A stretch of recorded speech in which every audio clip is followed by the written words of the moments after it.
Also, Kelly, I got some disappointing news for you. What? Janessa's Jewels is going on a brief hiatus. No, so this is what I was just about to say. So after watching podcast, after watching the video of the cursing man, I realized how much Janessa's jewel, and I probably have always said this, is like my favorite part of the show, of the episode.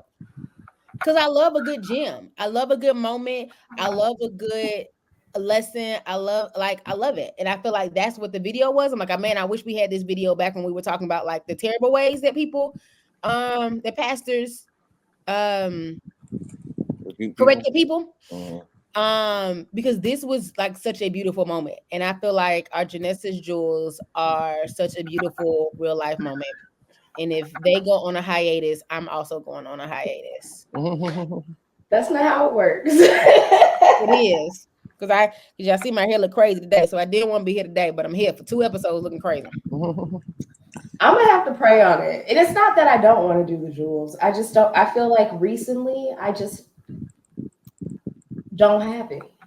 But you come with it every time. You know, and that's the thing. And so that's where I'm kind of struggling because I don't want to just say something just to say something. You know, I like to give y'all real deal, but I feel like right now I'm in the thick of some stuff. And I just don't like And that's at least today. I don't have nothing at all today. And that may be the jewel too. That I ain't got it, y'all. I ain't got it. I'm in the thick of it. Oh, Lord. I got some stuff going on coming at me each and every way. I really do. But I'm going to, but however you mark it, however it is that you get up each day to continue to move forward is the jewel. Because we all in the thick of it. It ain't always prosperity and happy and rainbows and sunshines and whatever. The thick of it is real too. Girl, we're all over the place. I know. My camera just broke, y'all. I said, I hope you ain't got nothing crazy in your back, girl, because you may well turn your camera off. I'm at my auntie's house. I was like, you may want to turn your camera off depending on what you got on your table. So you just said a naked dude back there with a with a towel up. They can see me. Right. I don't know what's in your background, but you may want to turn off that camera, right? So it's not giving y'all a headache. You know, my camera just broke. Oh, we just looking. We just being nosy. Okay, let me see what I can see down there. But no, I think the jewels doesn't always have to be a success. How you made it through what the Lord has done this week. A jewel is real. I love a little jewel. Reese didn't text me about her Reese diamond last week. Her own diamond was. How she was excited was a word. I said, come on, diamond. Not you praising yourself now. That's what I said there. Hey, y'all, we have it. So somebody. So if Janessa Jules, then we need a Rudy Ruby. We need a something. Kellie's key, Kellie Crystal. Yeah, my keys only come out randomly. You can't depend on me.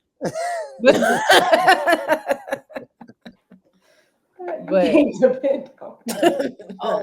depend on me. Did you want to do the video that with the guy Kellie, with the cussing guy? We can talk about that one, but yeah, that's a more positive approach versus them old raggedy pastors. Mm-hmm. All right, well, let's get started because it's 5:35. Well, that's why we started early because we had a little extra time. We're actually not starting early. We started at 7. No, I'm saying, well, yeah, earlier than 7, but it's supposed to start at 5. It's 5:35. We had a meeting. This is defeating the purpose. All right, let's Boom shakalaka. Top of the world. Top of the world.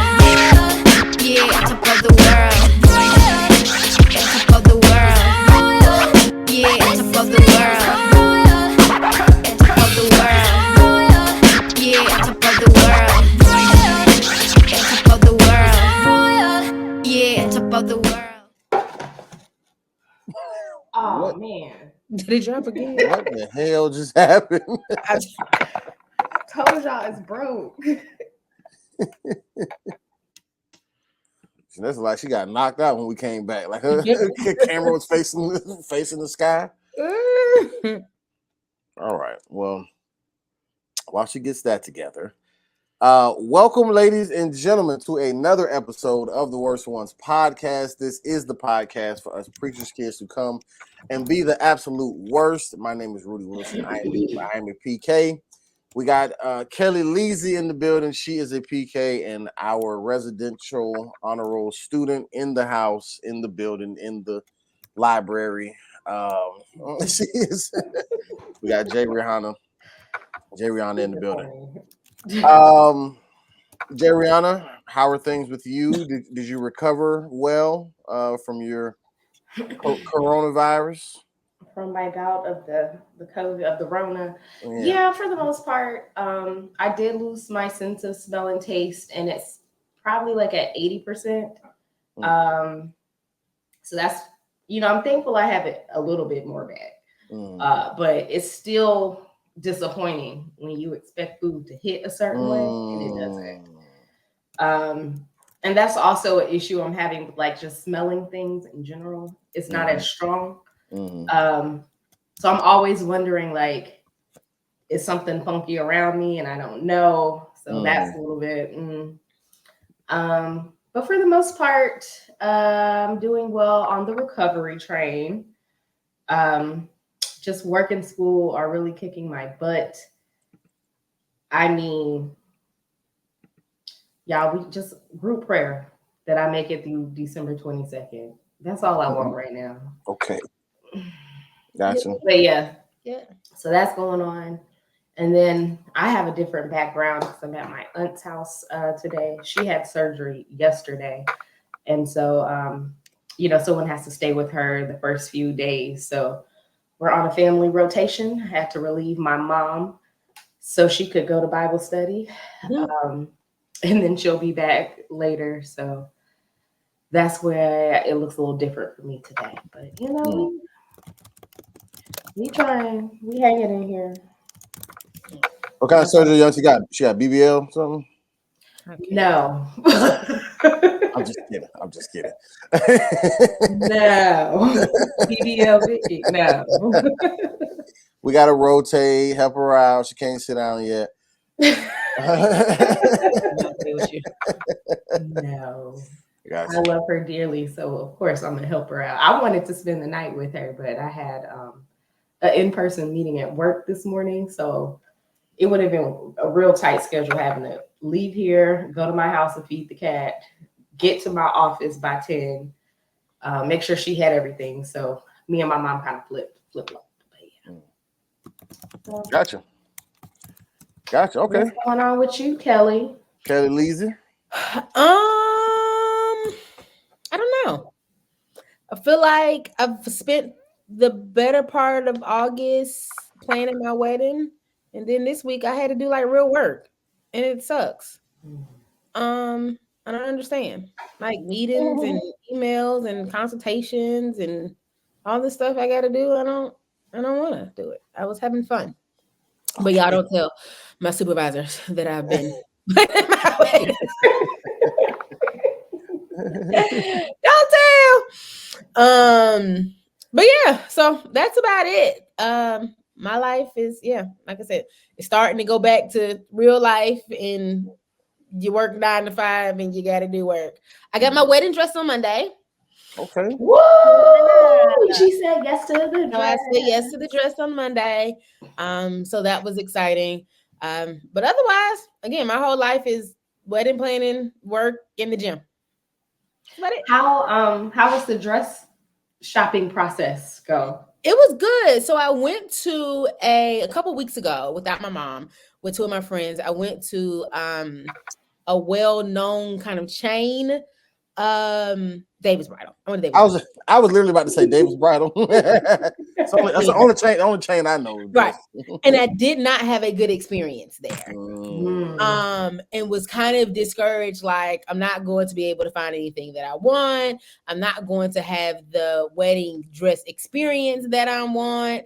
And so was a little discouraged. And I was gonna wait till later on because I wanted to lose some weight. But something told me just go ahead and do it. And so I went to 2 shops on Monday. One is a rental. So my bridal gown is actually a rental tip. And then that's a key. That's a good one. It's actually a rental. So I went to rental spot, and then I went to Bridals by Lori, which was on Say Yes to the Dress. And had, like I said, and had the experience that I wanted. It was great. We went to the first appointment at 10 a.m. and she was like, "Oh, is it too early for a mimosa?" And I'm like, "Absolutely not for me." On a Monday morning. We're great. Because this is what I wanted. This is what you see in the bridal. Like, you get a mimosa and you get like so. And David's bridal, I could barely get some water. Oh, but Kellie came in. I need to talk to David. Where is David? Where is Dave, honey? Dave. This here not it. This here not it. So yeah, so it was great. It was just me and my mother. It was the first dress I tried on, and I cried. It was like, oh my God, I'm getting married. I did go ahead and try on some other dresses, and like I said, go to Bridals by Lori, which is also a good experience. But again, weddings are expensive. I'm probably gonna say that every week. And so you got to figure out where you're gonna cut that budget. And for me, it was renting my dress, but it's beautiful. Yeah, I think when you all see it, it will very much reflect Princess Kellie.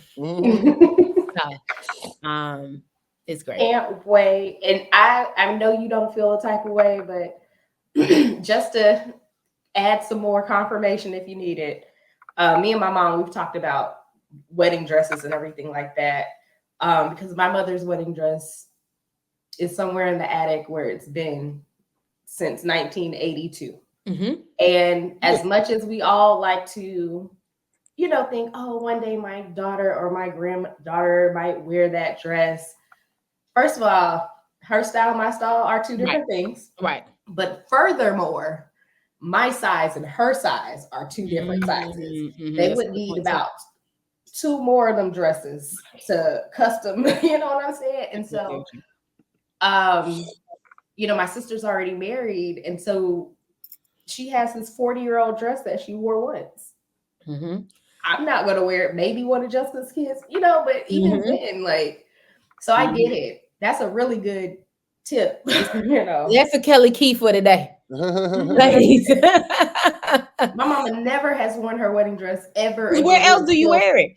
I was just talking to my best friend. She was like, "Yeah, I'm trying to figure out how I'm gonna dust my wedding dress off again." I said, "And where? Right. Where? Like, because where else are you gonna wear it?" And so, right, you do have this fantasy of, oh, like I said, my daughter's gonna wear it, oh, something. But again, my dress and what my mom's dress was 2 totally different dresses. She got married in the 90s, 80s. She got married in the 80s. Like, 2 totally different styles, 2 totally different trends. A lot of lace for my mom. Right. My mom, like I said, the dress that I had, my mom would probably never wear, because we just got 2 different styles. So yeah. So that was fun. That was exciting. That's a key. Rent your dress. You can get, this $10,000 dress, rented for more than half, like 75% of the price. So yeah, so that's exciting. I think that made it super real for me. It was a great experience with me and my mom. Yeah, so all is well. I can't really complain. I'm starting to see the vision of the wedding more, and that's all I do all day, every day. Good. Yeah, things are great. Congratulations. Thank you. Very excited. Congratulations. And I will say this because Reese is gonna get on us. Even if we don't have a suits moment, but we're gonna have one. Kellie, you get this luxury of having your journey documented forever. I know. Right. So I'm you're looking at back. all the pieces of every time I talk about my wedding and put it in the whole thing for me. Kellie's journal, wedding journal, Exactly. or Yep. wedding blog. That's an excellent point. I'm gonna document this. Girl, you're amazing. Thank you. Okay, we can go ahead. So Risa don't. Janessa say that's the jewel now. Don't ask for nothing. That was a jewel for the day. I can take that. I'll take that. Cause that was a jewel. That was a jewel. I didn't even think about it like that. I'm definitely gonna read all of this. You say don't ask for nothing else. Hey guys, sorry to interrupt, but we have a few church announcements. First, thank you all for listening, and make sure that you find us on YouTube at The Worst Ones Podcast. You can also find us wherever you find your podcast, Spotify, Google, Apple Podcasts. You can find us there at The Worst Ones Podcast. And when you get there, make sure you like, you comment, you subscribe, and you share. Thank you. Now back to the show. So I'm going to insert the video at some point. Insert video here so that our viewers can watch it. If you want to watch the full 17 minutes or whatever, you gotta do that on your own time. I'm gonna just post the general basis of the video. But in this video, there is a pastor who is of a mega church who is preaching, and Kellie, you can update me if I missed something because I know you literally just watched the video. But if my memory serves me correctly, while he was preaching, a guy had said something or whatever. I don't know. I just remember there was a guy who was like going along with the sermon. Like he wasn't being disruptive, like going against it, but he was going along with the sermon and was using profanity, like, you know, in church or whatever. And basically the pastor handled it a certain way. Really one story. Lost, found, come on, party. Religious leaders are going, we ain't lost. We ain't lost. We ain't found. Absolutely love it. All right, so, hey, Anthony, I love you. All right, I'm gonna say this. Anthony, look at me.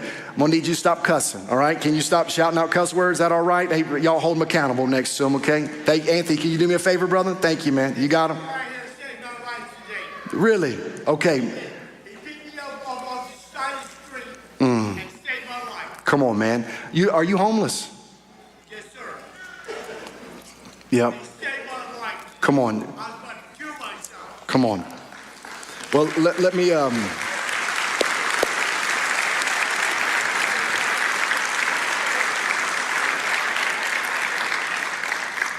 let me say, Anthony, I appreciate that. And tell me, gentlemen, brother, what's your name right here next to you? Michael, did you pick up Anthony? Come on.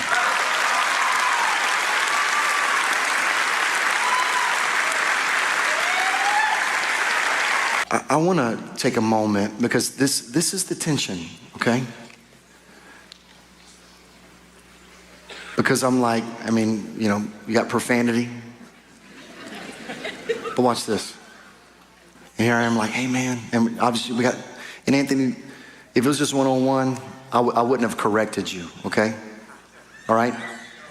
Now, you understand what I'm saying in regards to profanity, but watch this. But what, one-on-one, I wouldn't have done it. But the young ears in the room, so there's a little bit of that sensitivity, but watch this. But there is in this moment where you go, when somebody hears your story, that you were on the street and you got picked up by Michael, and there's a moment. Yeah.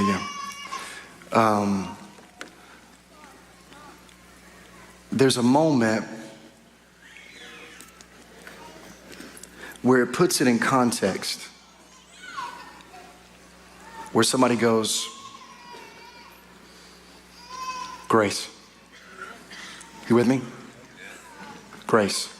So in moments like this, you go the 99. Jesus leaves the 99 and goes after the one. And Michael, I'm just gonna say this to you, man. It's, hey, if we can hold tight for just a second, okay? If I could just hold tight for just a second. I know y'all wanna be a blessing, and I appreciate that. Just hold tight for just a second. Because I really, what happens a lot of times is, and I know what you're trying to do. I know you're trying to be a blessing, and there'll be a moment to do that. As a matter of fact, I think that there'll be some space to do that. It's just hard for me to try to own this moment when I got people coming at me. Okay, it makes me, it's hard for me to try to be in a moment and I got people walking up to me, okay? So just, if you'll show me some grace, and we're gonna make sure we take care of them. And I know you didn't mean anything by that. But I think what is happening with us in the room is actually that Michael preached the message, and that you leave the 99. Michael, would you come sit with me? I know this is going to sound crazy. Just come sit with me, Michael, if that'll be okay. And if I'll grab a microphone, can I have some help? Thank you. How did you meet Anthony? Tell me how that went down, just the story of picking him up. So actually I was at the 8 o'clock service, and you heard the message. Yeah. So I didn't intend on any of this happening, actually. I think we all know that, right? So, yeah. So I came to the 8, but actually came a little bit late. So I missed your first point. Was able to get through the second and the rest of it. Stayed a little bit for the 10 to hear the worship, and then I left, and I actually saw a homeless lady on my way, like leaving to go back home, and I think the sign said "Hungry, please need help." So I decided to go to Whataburger to pick her up something to eat. Incredible. And I mean, thanks for clapping, but I actually didn't get to give her. Valiant effort. I think we're clapping for the effort. I tried her. Because she moved from spot to spot, so I didn't get to her. But so I had some food, and I tried to make a circle around to get back to the spot that she was at, and then I think it was at the Chick-fil-A or one of the restaurants close by the Whataburger. When I tried to loop back around, I saw Tony laying down by, the outside of it. And I had the food already, so I gave him some of the food there, and then we started talking. He started telling me about his life and some of the hardships that he's had, and how he's in a bad patch right now in life. And then he asked me where I came from. I said I came from church, like right up the road. I was on my way back home, and then he got up. He's like, "I want to go to church." I was like,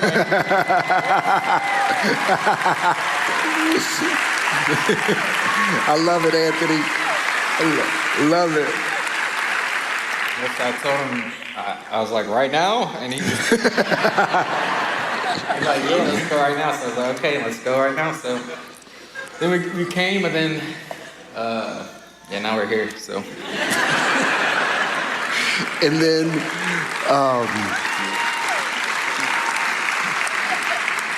then Anthony shouts out, and what were you feeling right there when he just starts shouting out profanity at that moment? What were you feeling? Yeah, I was a little nervous. But I actually, I was a little bit nervous, but I also, from seeing you and listening to you for the past, a couple years or whatever, I actually had trust and faith in how you would react to it, just because I feel like you're very authentic. So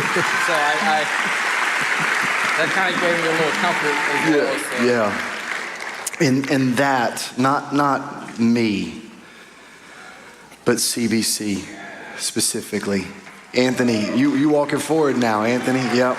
Come on. Hey, brother. Hey, man, it's an honor. Let me hug you. Thank you, brother. Thank you. Love you, man. Love you. So, with our topic of discussion for today, it is let the church say a cuss word. And so we're going to just discuss it, man. What was you guys' thoughts, I guess, on the video itself, how the pastor handled it, the whole story, just the whole layout, the people giving money, coming down to the front, et cetera, et cetera. So I'll start as usual. Kellie just watched it late, so Kellie did not watch the whole 17-minute video. But I did watch the beginning. And right, as you stated, the pastor is preaching, and there is a man that is using curse words. And he used the BS word, and I can't and I couldn't catch because it starts kind of right there, so you don't know the context of everything the pastor is saying prior to that moment. So you don't know if he's like, if like I said, it wasn't disruptive in the sense of, like you said, it went along with the sermon. People are calling out, amen. People are doing that thing, so it was kind of along with that. But I love the way the pastor handled it, because he handled it with such gentleness and humbleness. Stop. Exactly. Like where the other, and it was and I wish we could put those side by side, because if we take, I think it really shows like where we tried to defend, or where somebody else may have tried to defend those other pastors. The only sound in the voice we should be hearing is the Lord's. Like, what you talking? It really shows that there is a whole different like approach to how you talk to people. And again, and this man is using profanity in the middle of a sermon. Not, I got the Holy Spirit and I'm crying out. Not, whatever. Like, he is just using profanity. And again, it was such a gentle moment. In that I feel like sorry, somebody sent me a text message. I got distracted. I feel like what happened was that one guy picked up. So he asked the guy if he was homeless, and the guy said yes. And it seems like he knew the guy next to him. And so because he started calling his name. And then in the middle of the sermon, he starts having questions, and they have this whole story of like, Michael brought Anthony. Anthony is homeless. He brought him to church, blah, blah, blah, and it was just so beautiful. And he was like, hey, I think the man who was cussing name was Anthony. Anthony, if this was another session, if this was another setting, I wouldn't have addressed you. I wouldn't have corrected you. If we were one-on-one, I would have allowed you to just be you, because I understand that this is just who you are. It doesn't mean any disrespect. And I'm ad-libbing a little bit, but that's the feel I got from it.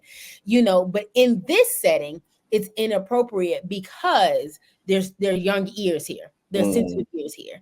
Like I said, but he said it in such a gentle space until at one point, he's standing. Until at one point he kind of sits down at the edge of the pulpit and kind of gets comfortable as he talks about it, and then he goes in about the moment that this is, and giving people grace and understanding, where people are in lives and all of that. It was, I rarely go back and watch something, but I may go back and watch the rest of this because it really just shows how the church should handle things. Not that you don't need to be corrected. Right. And so back to something we kind of talked about last week, and even probably related to Reese's Diamond when she had to remind me what it was. I can be so passive this sometimes that I don't want to correct people because I don't want the conflict. I don't want the back and forth. I don't want those things. These moments show you that it's okay for you to redirect someone. It's okay for you to say, hey, this isn't the time and the place for this. That it's okay to show them a better way. That you're actually, you're doing more good in telling them this isn't the space for it than you are not saying anything at all. But there's a way in which you do it, in a way that they can understand, the way that you are vulnerable, the way that they're vulnerable, and you really have this moment, of God. Like, I thought it was a beautiful moment. I thought, again, compared to some of the other ones that we've watched, that they were totally out of line. This just shows a completely different perspective of how you handle those tough situations in church. So I enjoyed it. Again, I didn't finish watching it. I did kind of fast forward, and I did see people bringing money to the altar. And I didn't know if that was just something relevant to the church. I didn't know if he had asked for it on behalf of the homeless person, or if they were given to the, to the pastor because of the word. I never, and I don't know if we've ever talked about that, but I've never truly understood that practice either. When people put money on the altar, have we talked about that before? We have not talked about that. No. Okay, so maybe I'll do some research about that. I never one. But yeah, so yeah. Gotcha. I agree with Kelly. So I have a confession to make. I watched, but I didn't watch. So I went back and watched the compilation video of the one you sent, Rudy, of the rebuking of the, and so I only watched like maybe 5 minutes of this one, and that was a few weeks ago. But from my memory and from what Kelly has said, I do agree. I think I did like the approach. It definitely was leaving the 99 for the one, which for me, I know some people might get caught up in the pageantry of church, or maybe the ceremonial or traditional standards. You're going to have devotion, and then you're going to have the scripture reading, and then we're going to have offering, and and so I could see how that might throw people off. But what I liked about it is he basically, was living the Bible in real time.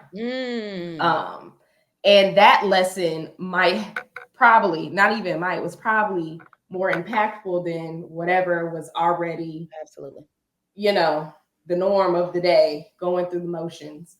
So that was one thing that I did take away, was Bible in motion, and that he left the 99 for one. And then I also did appreciate the way he communicated with the man, because that could have gone a lot of different ways. And we've even talked about and seen on this podcast, poor ways that things were handled.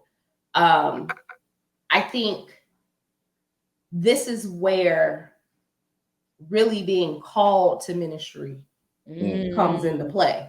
And this is not something that you can be taught, necessarily, or finesse. Maybe you can to a certain extent, because we've seen some finessing in the world. But I really feel like this is where that real relationship with God comes from, that real discernment comes from, that real, because you know how people, when what's the man who was him? And he was saying he only want to hear God's voice, or whatever he said. Yeah, Henderson. Him. It's interesting, and I'm not necessarily trying to compare the two, but it felt like he heard God clearly in that moment, even in the midst of the disruption or distraction, or whatever you want to call it. And his response was to respond in care and nurture and learning, and not rebuke, or I should say negatively rebuke, or to condemn, or to, there's two sides of the coin.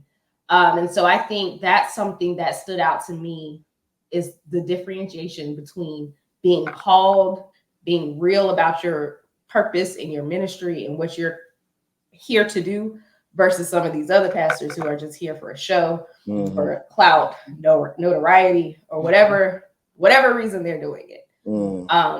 So that was something else that stood out to me.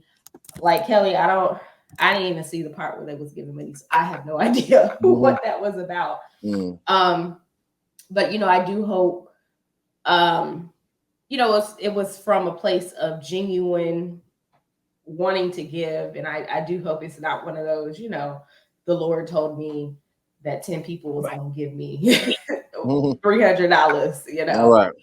One of those type of things. let me just think real quick because I know I can get long-winded. I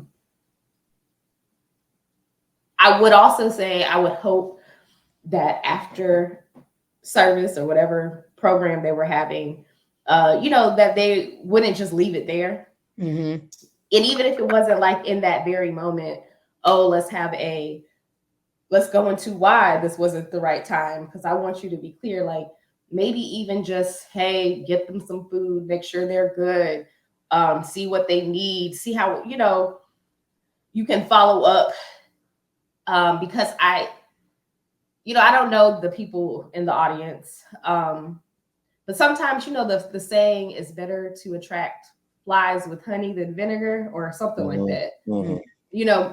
Even after that incident, the approach to those gentlemen, has to be it has to be respectful. It has to be, you can't just start coming in and beating the Bible over their head and telling them what they're doing wrong. And because that's not going to draw them in deeper.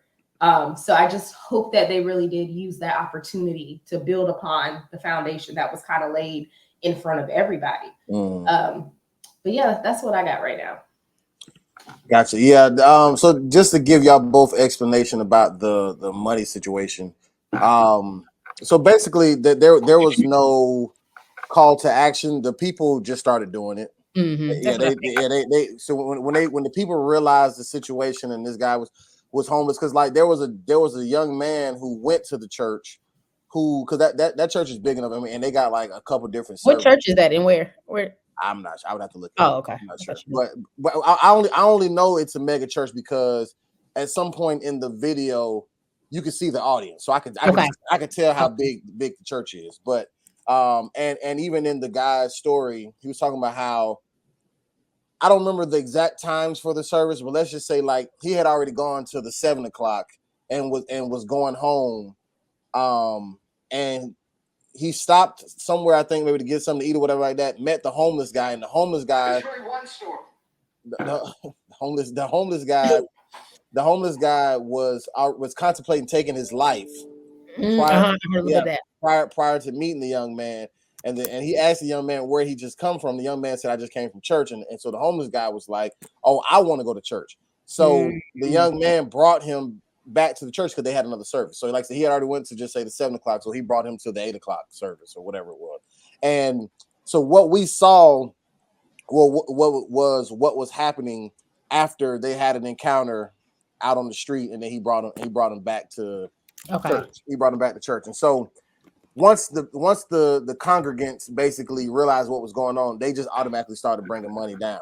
Now the beautiful thing is, once again, the way the pastor handled it, because the pastor was trying to flow in the spirit and address this situation the way that God wanted him to address it and teach the lesson that you're supposed to give him, whatever like that. But so many people started coming. He had to ask, like his different workers or whatever, like to stop people. Like, just I know y'all want to bring up money. I know y'all want to help this guy, but let's try to create some type of order in how we do this. Like we'll pass around the basket. We'll make sure any money that anybody want to give to him, we'll go forward to him. But let me finish addressing, this moment first. Like, and he was very nice about it. He was like, I appreciate y'all. I love y'all. I know y'all want to help, but just everybody just hold tight for 1 second. So, and one thing I can say about this pastor, I can't think of his name right now. I'll look it up in a second. But one thing I can say about this pastor, I really hope that his heart is as genuine as it comes off, because I've seen, so that video a while ago when I first watched it made me then look at other videos surrounding that church. And so for one, they've posted like follow-up videos with that homeless guy of just, them helping him get into whatever type of rehab program, just following his journey, and he's doing much better, et cetera, et cetera. But there was also another video that they did where they had all these like ushers or just different workers, whatever, and they were all holding like these offering baskets full of money, right?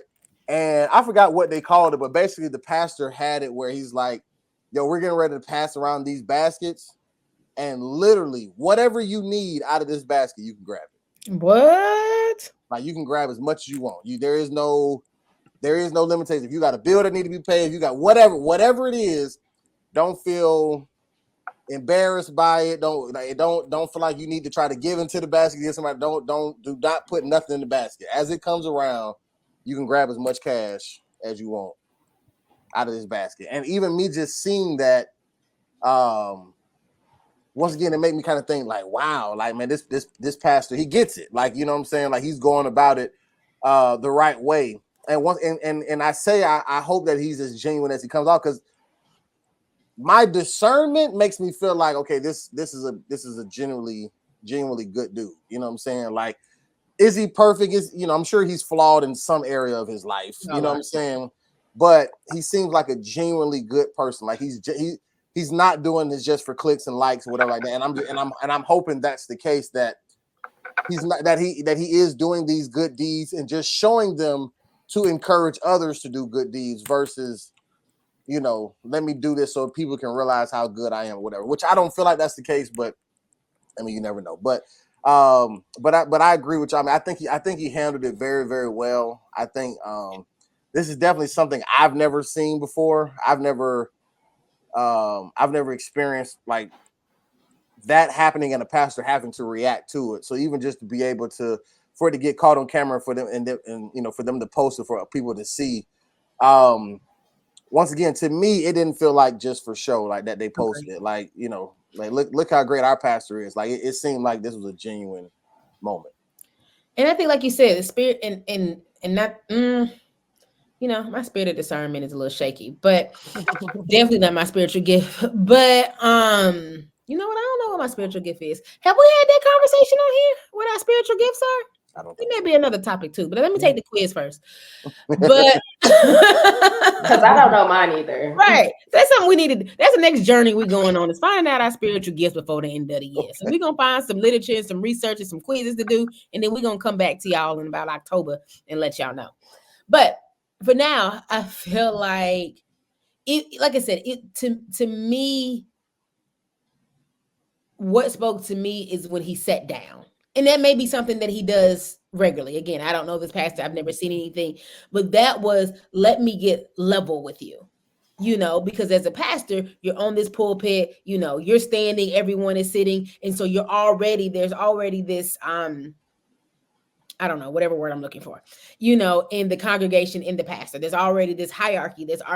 He's higher up because he's the one standing. He's the one, presenting the information, just like if you're at a lecture or conference, or anything else. And so for me, him being able to humble himself enough to let me sit so that I can get a little more on your level, and so that you and I can have this conversation, and so I loved what you said, Janessa, about, what was it, 91, 99 and 1? Oh, he left the 99 for the 1. Thank you. I know left was in there somewhere. That he left the 99 for 1, but you also said something else, Key. You got some jewels in there, whether you do it in a formal setting or not. You got some jewels, honey. We know the spirit lives in you, but the spirit of the Lord. Because he left the 99 for the 1, but as you said, that messaging, that moment for the 99 was probably more impactful than whatever his scripture, whatever his sermon was, whatever his prescribed sermon was. That moment was more impactful. And so again, I would love that to go. And did that go viral? Probably not, because it was 17 minutes long. But I would love that. I think it might have went viral enough. I don't know if Okay. Because folks ain't, that was a good 45 seconds. Absolutely. That's about all we want to see. Absolutely. You know what I'm saying? And because low key the pastor, and you could tell the pastor was in the moment because he was also talking real slow, and it was taking him a moment to get through his words. And I'm like, come on now, I'm trying to get to the podcast. But but I think those are the moments when that it's not just, those are the moments when you really feel, even from the outside, the Holy Spirit is moving through this moment. Right. And so and I don't know, Rudy, I know you just mentioned they've done other videos with the homeless man. Like, what else? Did he say anything? What else? What other content, if you will, was there? You said the homeless man. What other? You What was said the that they question? had done another video or something with the homeless man. Yeah. But it was just the pastor and the homeless guy. And basically it was just like an update of where he was at Okay.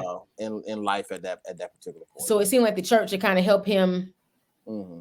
Because I want to say this too. I had this issue. I had I'm sorry. The Lord about to take me back to a time in life I ain't want to remember. But ooh, Jesus.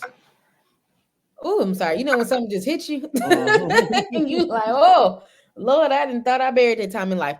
So anywho, I was dating this guy once, who had a lot of emotional issues. And Jesus, oh my God, I'm about to woo. But I'm sorry.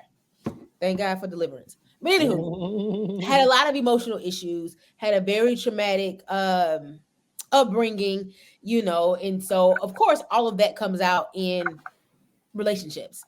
And so went to church. One time I was going to the church here in Atlanta and went to church one time, and he was led to go up for prayer. So we go up for prayer, he's crying. Of course, my behind is crying, and we're praying with this guy. And, and he takes him after church and he continues to talk to him and, all of this. And it seemed like this very beautiful connection. And I'm like, okay, great. This is just what he needed. They were going to invite him to the men's group, all of that. And then there was no follow up. And it hurt so much because in that moment, I was so excited. I think he was so excited about the spiritual help that he needed and to be able to like, because the guy was like, oh, we have this men's group. We're going to do something in a couple weeks. I want you guys to come out. I want you to come out and be a part, blah, blah, blah. I'm going to call you this week and check on you and all of this. And none of that happened. And so for me, it's like, how often, and I think now when I go to church, other than my dad's, I am hesitant to go up for prayer because I'm like, are the prayer leaders even really equipped or really have the spirit, the heart to do this? Right. At the end of service or even sometimes I've seen in the middle of service, during praise and worship, they'll have the prayer leaders up there or the prayer ministers up there praying. But that situation was so tough for me, and I wasn't even the person, then I'm like, y'all just up here talking. And so then y'all, want to pray over me and y'all want to do it. And like I said, and y'all just up here talking. And so for me, again, for this pastor, I felt it when he sat down, when he wanted to have this eye level one-on-one conversation with him in the middle of the church service, that this isn't for show. And then, like I said, going back and, continuing to have conversations with you, it's not that, oh, I know that you're homeless. Oh, you had this situation. I address it in church. I go back to my office. I go back to my life. I go back to my things.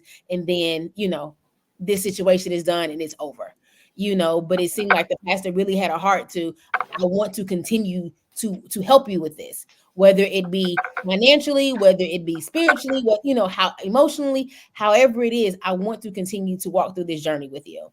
And I feel like so often people are church hurt because they are going to the church looking for something. And one, either they don't get it or they get it in a negative way, like we've seen with some of the other pastors, or you promise me something that you don't deliver on. And so why do I continue to go back to do this when, when this is the way the church has hurt me? And like I said, it may not have been this deliberate, direct disrespect. But for me, like I said, when I kept checking in with my boyfriend at the time, like, hey, did you get the call? Hey, did you get the call? Blah, blah, blah, whatever. And he was like, no. And then, of course, they publicized the men's ministry group. And I was like, oh, well, whatever it was. The breakfast is September 19th. You should go. No, I don't really want to go because, he didn't go, And so then it was something that he needed. It was for sure. And so that to me was the church failing. Don't do all this if this isn't what you want to do. If you want to just pray and say amen and hey brother, I wish the best for you, go and do that. But then don't invite me to the back. Then don't try to build a relationship. Don't try to build rapport. Don't do all of that if that is not what you are trying to do. And that man needed some help. For sure. For sure. Yeah, no, I agree. For one, just as a side note, this guy, the pastor's name is Pastor Ed Newton. He's the pastor of Community Bible Church in San Antonio, Texas. Okay. But yeah, no, I agree. I agree. Like if and it's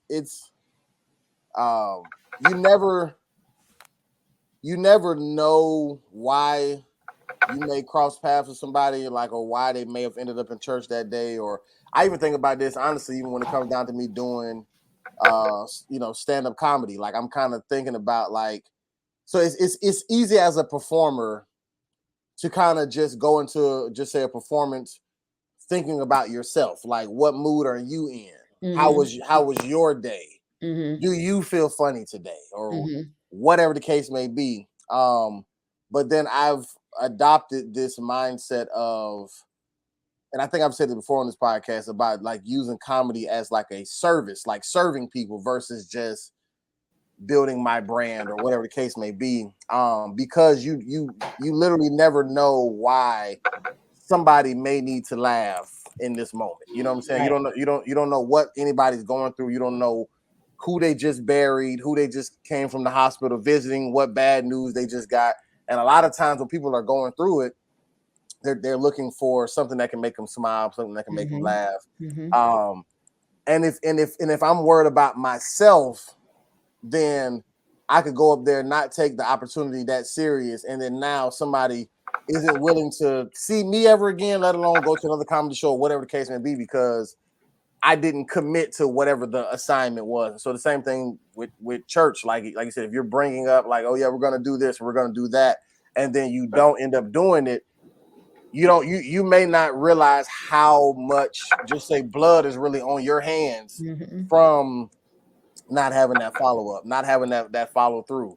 You know what I'm saying? Doing something because it sounded good in the moment, but you got distracted or whatever happened, and then now, even when you do something, the guy or the whoever who was there, they don't even want to participate anymore, and they actually need the help, like you said, because you've already failed me once. You've already led me on and then left me hanging once. So like I'm not that invested to try to, go through that again. So with this guy, Pastor Ed, with him having a follow-up with this guy, Anthony, which was the homeless guy, and not only let's have this, and the video did go viral. It got like 1.4 million views. So I mean, that's the whole 17 minutes. The whole 17 minutes. Good. So but instead of us just having this viral moment, let's actually help this guy to see if he can come out on the other side and and stand on his own 2 feet. So the follow-up game definitely has to be on point, because without the follow-up, I mean, people go right back to wherever they were at when they first crossed paths with you. You know what I'm saying? Yeah, and like you said, like sometimes people come to the church as a last resort, right? And so if I'm already coming with my abandonment issues. I'm already coming with my insecurities. I'm already coming with feeling rejected. I'm already coming with attachment, attachment issues. All of those things that I've experienced from my parents, my family, my friends, my spouse, whatever it is that's going on, the people that I thought were supposed to be there that weren't there for me, and which is why I'm homeless, or this, or the expectations that I had, whatever. So I'm already coming with a host of emotional, spiritual warfare in me. And the church is designed to be the place to be able to take on that.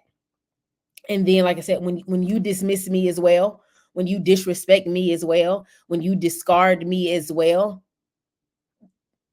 then why? And then, like you said, and then right. I just go back to where I came from. I just go back to the things that temporarily make me feel better. The drugs, the alcohol, the sex, the gambling, the, whatever it is. I go back to those things. And I can, almost sit pretty and say, I tried.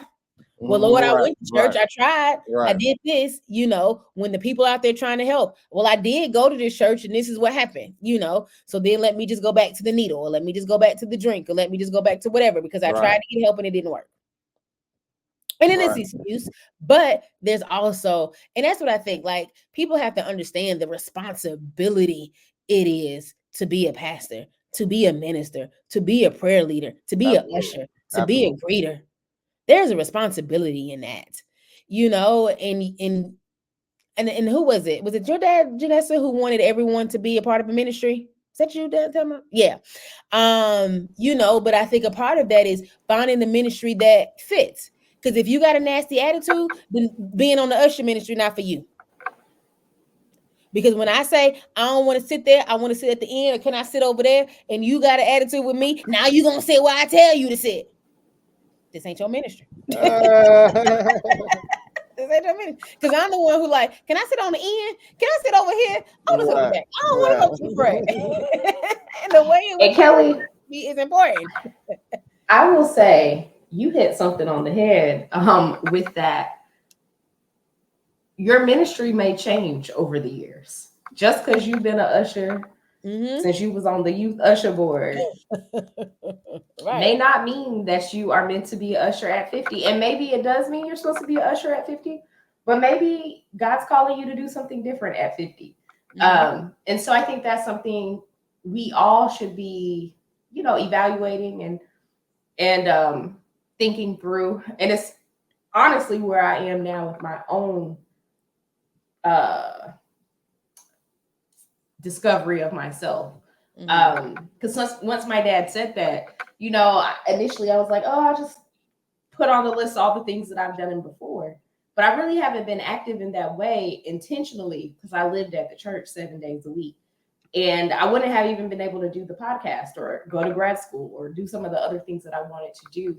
And so figuring out where my place in the church is now is something like I'm seriously trying to figure out, because I don't want to just say, oh, I'm going to sing in the choir, but I can't make choir rehearsal 90% of the time. I'm only singing once every other month. Is that really contributing to the kingdom of God the way he needs it to be done? So Kelly's keys is just coming through all day today. Juice.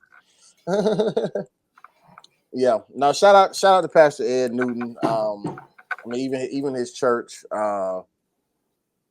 I mean, even just the fact that something like this is happening in San Antonio, Texas. I never even really thought about San Antonio, Texas outside of the Spurs. You know what I'm saying?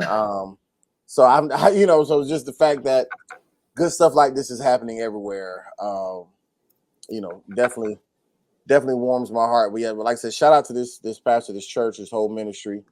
They seem like genuine people. Once again, we don't know them. I'm sure somebody said the same thing about Hillsong at some point. You know what I'm saying? And now they got a whole documentary. So hopefully they're doing the right thing.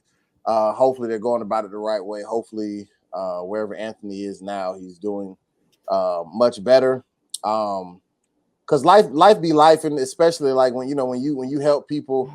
And I've talked about it before, how we have a huge homeless population around our church, and so when a lot of them come to our church, we don't have the same level of resources, just say, as that church does. But I do try to do follow-ups as much as possible, because they may get like a fix from coming to church on Sunday, whether they get food from us, clothes from us, or even just a word from God, or whatever the case may be. But once church is over with, they got to go back outside.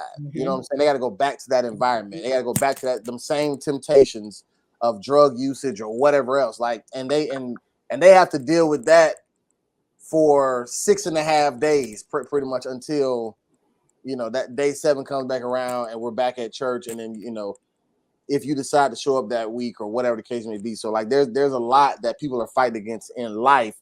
And then there can possibly be even more when you're fighting that same fight, or fighting a fight, but you're doing it on the street, and having to just combat everything that comes up with. So, ultimately, I give glory to God for allowing that young man in Anthony's path to cross, to lead him back to that church, for him to even be in San Antonio, Texas, of all places, to end up at that church, because he could have had that same encounter at another city, at another church, and we be talking about something totally different. You know what I'm saying? Right. So, like I said, thankfully he allowed the Lord to lead him. He was sensitive to the Spirit in the moment, and handled it the best way that he could, without snapping fingers, shushing people,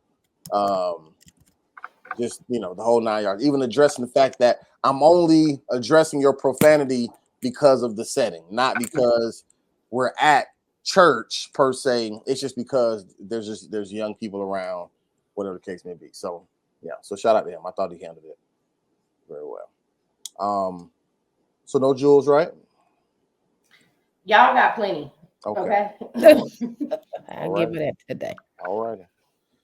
Well, Kellie Lee. All right, so you can't find me at Princess Kells 51, but I've probably given more of my life on here in my how you doing than you see on Instagram anyway. So yeah, You can find me at JRihanna_. I mean, we have fun over there when my life is like a little bit more put together, but right now it's just there. All right, very good. And our producer, you can follow her on IG at RHESA_G. And continue to follow us and find us and love on us and support us on YouTube at The Worst Ones Podcast, on Spotify and all podcast platforms at The Worst Ones Podcast. You can find us on IG at The Worst Ones PK. Definitely not updated, but we are able to be found there. So please continue to support us. Continue to click that like button. Leave 5-star reviews on the audio side. Leaving comments on the YouTube side, and sharing it where this audio video will be greatly appreciated.